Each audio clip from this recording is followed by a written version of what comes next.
I'm Lee. I'm a New Zealander living in the East Riding of Yorkshire, and this is my podcast about my handmade life.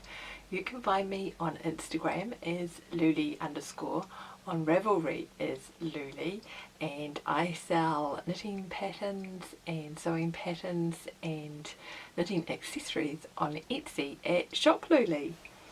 Welcome! It's really lovely to sit and have a little chat with you today.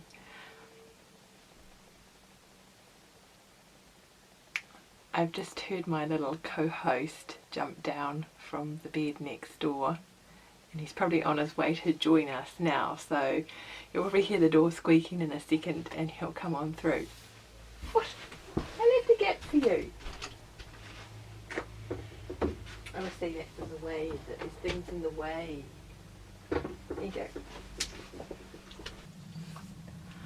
So, I just wanted to let you know that there is no shop news today. I'm not doing a shop update this month because I am plotting and scheming some fun things for the autumn.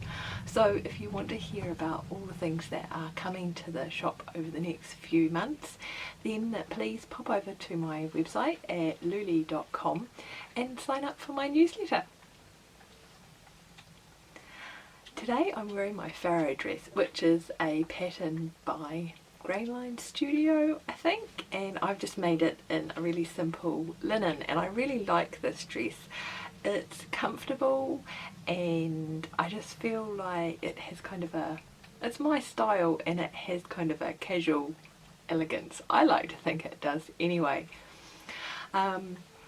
However, I have a dress hanging up over here that I thought that I would talk to you about.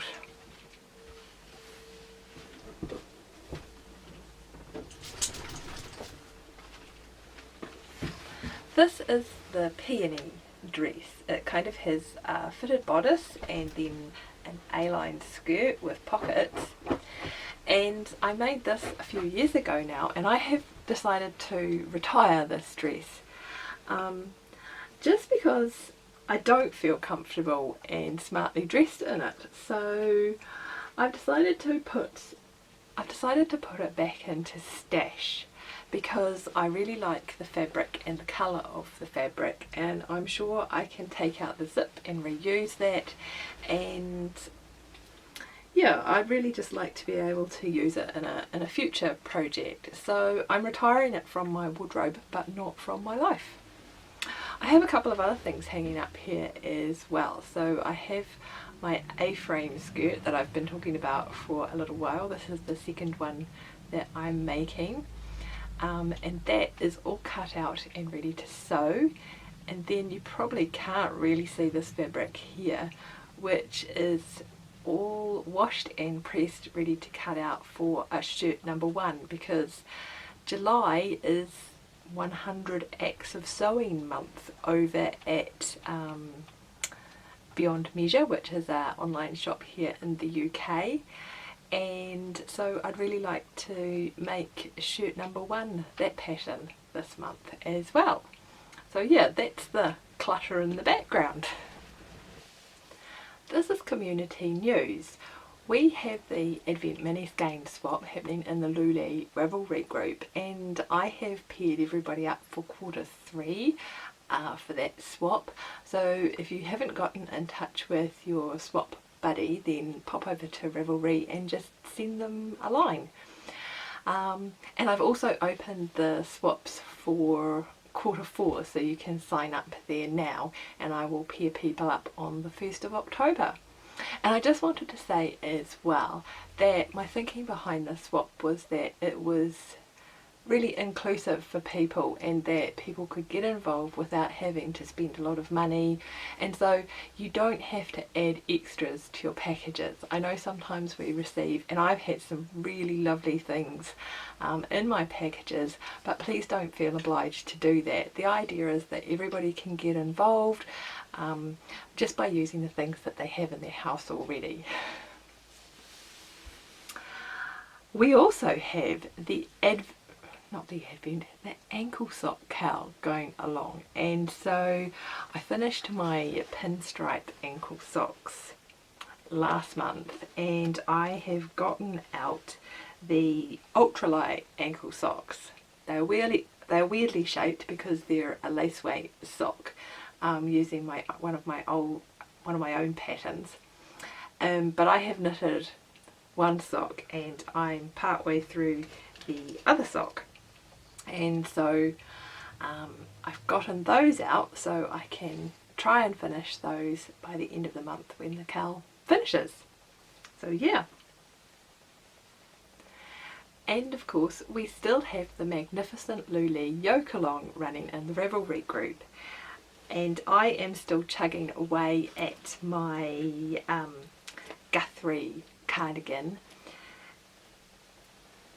Here we go. I am up to the section that looks like rewind and fast forward buttons, and I think on the pattern, if I follow the pattern, I only have one more repeat of the fast forwards and rewinds to go. So once I've done that, I'm going to try it on and see if I want to add some more repeats of that pattern. Yeah, and see how it's coming along. But I think I'm rapidly heading towards the rib at the bottom, which is really exciting. So if you are knitting a garment that has a yoke, then please come over and join us in the Ravelry group. That'd be awesome. In knitting, I've also been working on the Playdate cardigan. This has been tootling along for quite a while, and I am very close to being finished with it. As you can see, I just have to finish knitting the button bands, and yeah, then it'll just be a matter of sewing down the pocket linings inside there. That's why I've left all the threads there, so I can stitch those pocket linings down. And this yarn is the MCN base from oh gosh, Amy Florence. It's just skipped my mind. Stranded Dye Works in the Metalsome colourway. So I think I'm going to manage to finish the button bands this evening, and then I can do all the finishing over the weekend. So that's come out super cute. I'm really pleased with that one.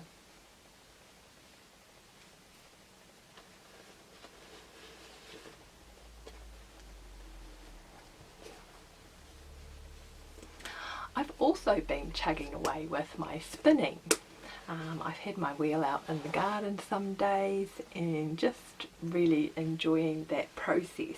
I have a Major Craft little gem. Yeah, and so I have finished the yarn that I showed you last time. This was just a 100-gram braid of some Romney that I got from Porpoise Fur, which is a fibre dyer here in the UK. I'm not sure if she's still dyeing at the moment, if she's still dyeing at all, or if I think she'd gone off travelling for a while. So yeah, and I was super excited to spin this because when I was growing up on a farm in hill country New Zealand, we had Romney sheep. So there's a little, these aren't from those Romney sheep, but there's a little connection there, I suppose.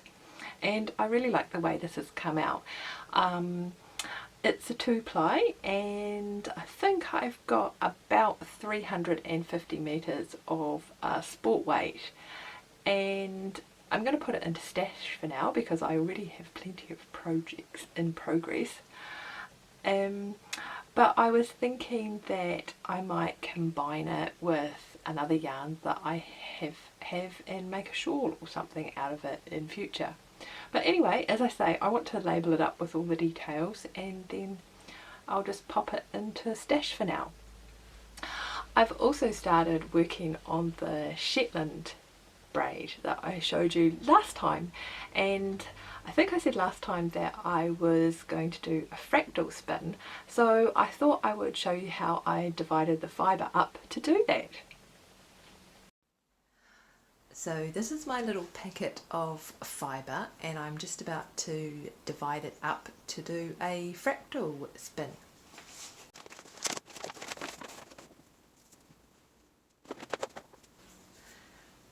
It comes in this chain, which is basically a crochet chain. So I can just undo this end. Oops, no, wrong end. I can just undo this end and pull that apart.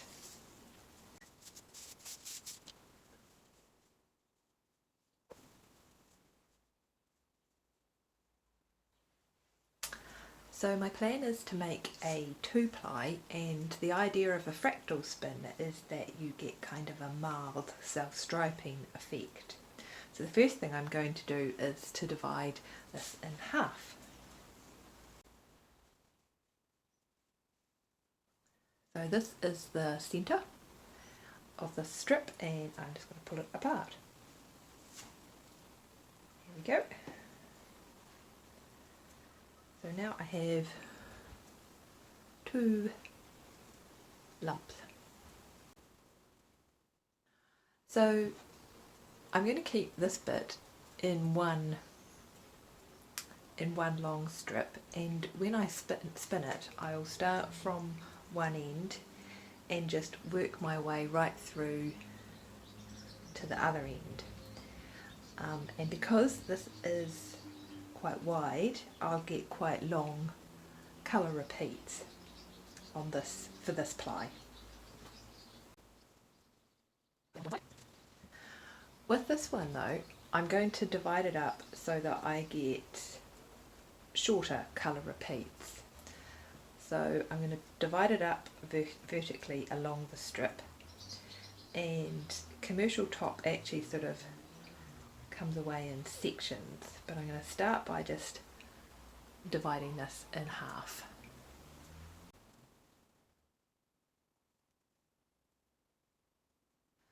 So if I took this now already, if I spun this from end to end, I would have shorter sections of each colour. But I'm going to divide both of these lumps in half again. In fact, yeah, in half again, I think.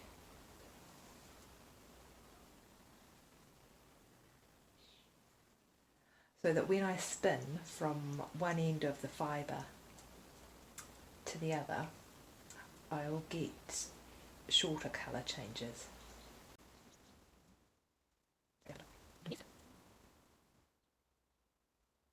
Actually, I think I'm going to divide this one in half again as well. This seems to have come away in thirds.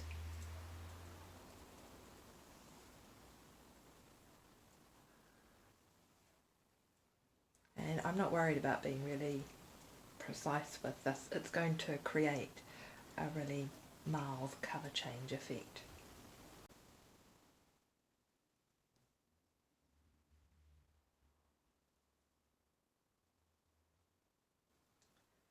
So this is the second half,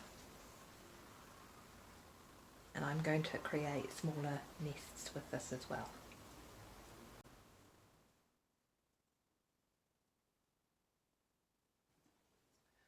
Maybe you can see this kind of line here. The top kind of comes away in sections anyway, so I'm just pulling those apart.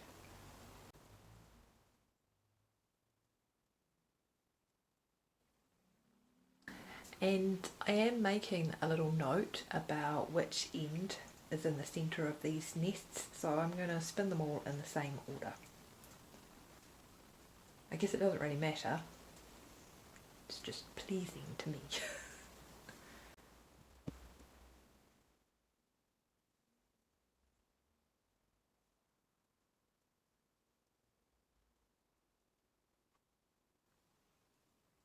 And I'm not bothered that all of these nests aren't exactly the same thickness.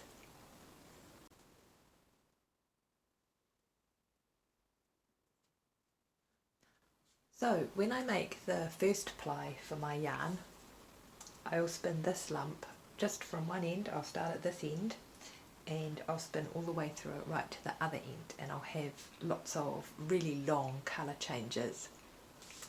When I spin this lump, I'll start with one nest and I'll spin from one end to the other, and then I'll just move on to the next nest, and spin one end to the other, and I'll work my way through all of these little nests so that I end up with a ply that has lots of short colour changes.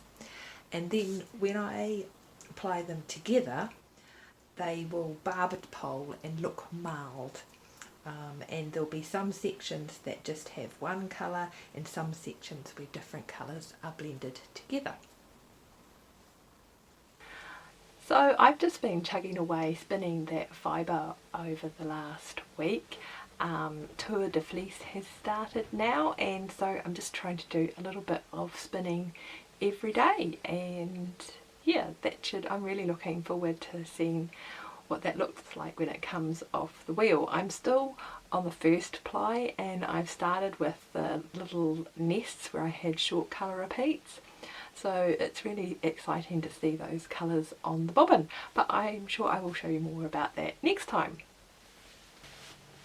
This is the sewing segment, and I have a couple of projects that I've been playing around with this week.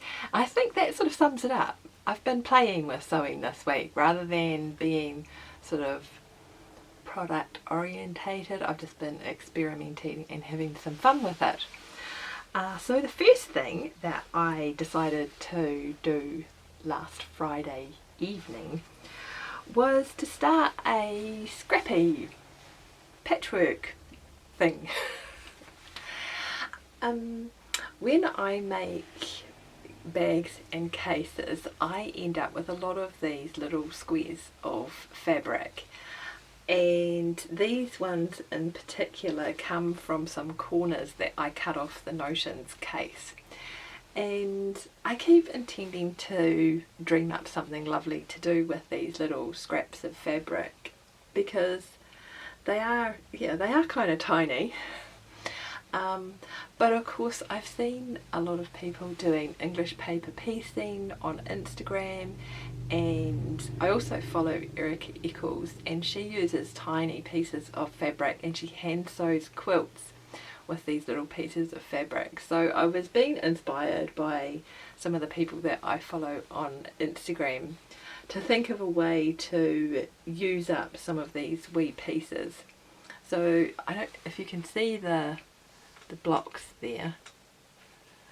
I've used the corners that I've cut out for this piece here, and then little thread there for this piece here. So those are some of the tiny wee bits, and then the rest of the blue is all offcuts that from the fabric that I used to make my cases. And I have a substantial heap of those offcuts, so I thought I would pop them into this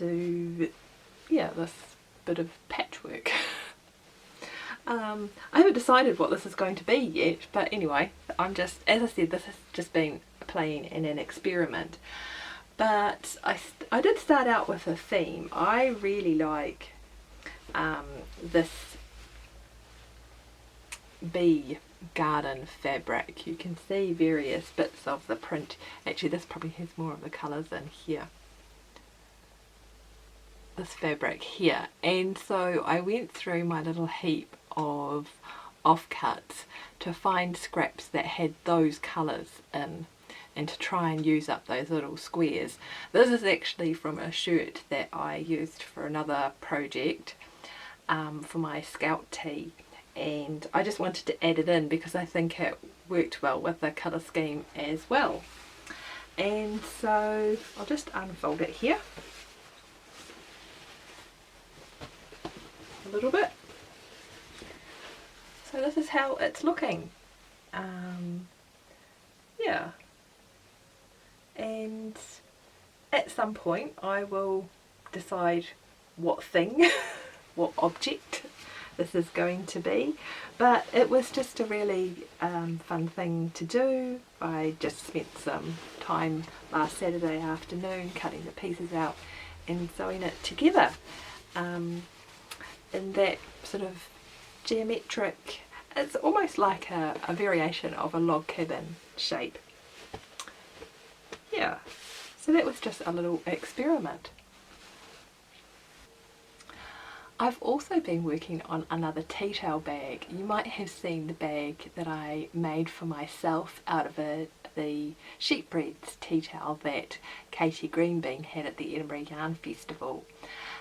And a friend of mine had wanted her own tea towel bag, so I have made one for her, and I was so pleased with it that I wanted to send it off immediately, but I did film a little bit to tell you about it before I put it in the mail.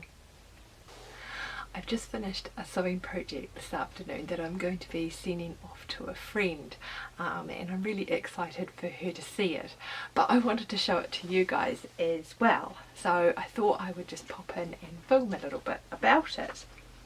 So I have a lovely chum who, whenever she goes to festivals and yarn shows, she'll collect up tea towels from really nice designers, and then she doesn't use them to dry her dishes. So I suggested she send one to me and I could make a bucket for her. And so she sent me this marvellous Tilly Flop tea towel. So I have turned it into a bag for her, and this is modelled on a bag that she had seen online, and so I'll put a link below and across the screen here and in the show notes, because I've forgotten the name of the people, and I have basically just ripped off their design to make this. So the idea is, this is the bag in its entirety there, and I've used a tea towel from Tilly Flop for the top half of it, and then I've put some wax cotton on the bottom, and she wanted these straps attached like this, so that she can use it as a backpack. Oh, you can see that there. She can wear it as a backpack, straps like that, or you can open it up and have it as an over-the-shoulder bag as well. I'm not going to fit all of that in, but I think you probably get the idea. So yeah, so I've basically just made a really large bucket in the same way that you would if you were using my buckets pattern, and I did with this one because I wanted the sides of the bag to be a little more rigid. I used some interfacing inside the tea towel, but not in the oilskin bottom because that's quite a rigid fabric already.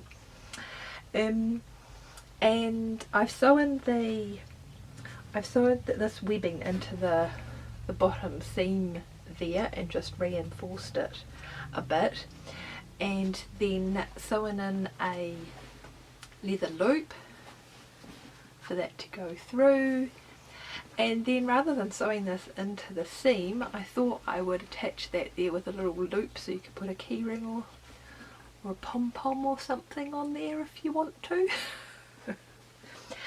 I had attached another lot of webbing as the straps, and I asked my friend for the measurements of the straps on her rucksack that she wears all of the time, and what I hadn't realised is that the straps on this style of bag need to be a little longer, because they have to go up the side of the bag when you're using it as a tote bag. They have to be able to go up the side of the bag and still have enough over the top here that you can put that over your shoulder.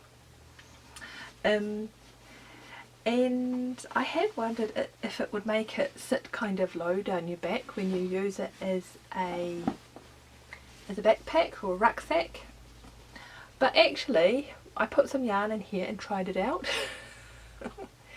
and it's reasonably comfortable. So it was quite an easy It was a relatively easy make. I mean, yes, I had to unpick and change the straps when I realised that the first ones I had added were a little too short. But yeah, other than that, it was pretty straightforward to put together, and like I say, I am really excited. I know she's going to a yarn festival this weekend, and I want her to have it to take with her. So I'm going to wrap this up and get it in the post. So that's all from me for today. It's been nice to talk to you, but it's been a little bit odd putting in the other sections talking about things that I've already filmed, because it's like then I kind of have a little pause like you saw something and have to start talking about something else. So that's been, yeah, that's been a little weird. I feel like I've left gaps, but I know that I've said all the things. Anyway, my focus for this week is going to be my A-frame skirt, which is finally in progress. I just have to go downtown and get a zip for that, and then I'll have all the things to get going with that. Well, to be able to start and finish it. I also want to finish off the Playdate cardigan and get that ready to gift. And I also want to work on my ultralight socks and get those into my sock drawer while the weather is still warm and it's suitable to wear them. So it's been really nice to sit and have a little chat with you today. I hope you'll come and join us in the Ravelry group. It's always lovely to meet you there, and I shall see you next time. Cheerio!